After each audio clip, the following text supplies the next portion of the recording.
ഗസ്സ സിറ്റിയിൽ ആക്രമണം നടത്തി ഹമാസ് നേതാവ് റഅദ് സഅദിനെ കൊലപ്പെടുത്തിയതായി ഇസ്രായേൽ.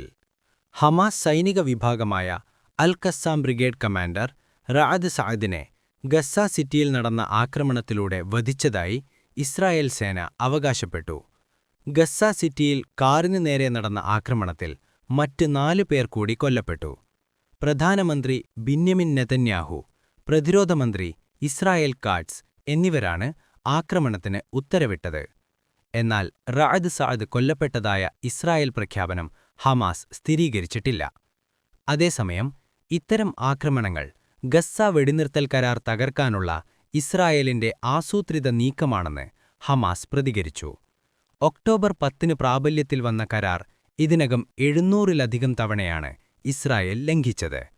ഈ മാസം 29-ന് വൈറ്റ് ഹൗസിൽ രണ്ടാംഘട്ട വെടിനിർത്തൽ സംബന്ധിച്ച് യു.എസ്. പ്രസിഡന്റ് ഡൊണാൾഡ് ട്രംപുമായി ഇസ്രായേൽ പ്രധാനമന്ത്രി ബിന്യാമിൻ നെതന്യാഹു നിർണായക ചർച്ച നടത്താനിരിക്കെയാണ് ആക്രമണം. അതിനിടെ ബൈറോൺ കൊടുങ്കാറ്റിനെ തുടർന്നുണ്ടായ പേമാരി നാശം വിതച്ച ഗസ്സയിലേക്ക് അടിയന്തര സഹായമെത്തിക്കണമെന്ന യുഎന്നിന്റെയും ലോകരാജ്യങ്ങളുടെയും അഭ്യർത്ഥന ഫലം കണ്ടില്ല. താൽക്കാലിക ടെന്റുകൾ, ഭക്ഷണം, വെള്ളം, ഇന്ധനം, മറ്റുപകരണങ്ങൾ എന്നിവ ഉടൻ ലഭ്യമാക്കണമെന്ന് യുഎൻ പൊതുസഭ കഴിഞ്ഞ ദിവസം പ്രമേയത്തിലൂടെയും ആവശ്യപ്പെട്ടിരുന്നു.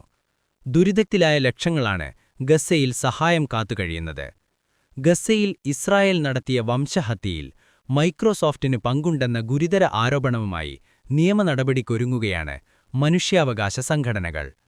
ഇസ്രായേൽ സൈന്യത്തിന് സാങ്കേതികവിദ്യയും സേവനങ്ങളും നൽകുന്നതിലൂടെ വംശഹത്യയിൽ മൈക്രോസോഫ്റ്റ് നേരിട്ട് പങ്കുവഹിച്ചതായി ആഗോള പൗരാവകാശ കൂട്ടായ്മകൾ കുറ്റപ്പെടുത്തി.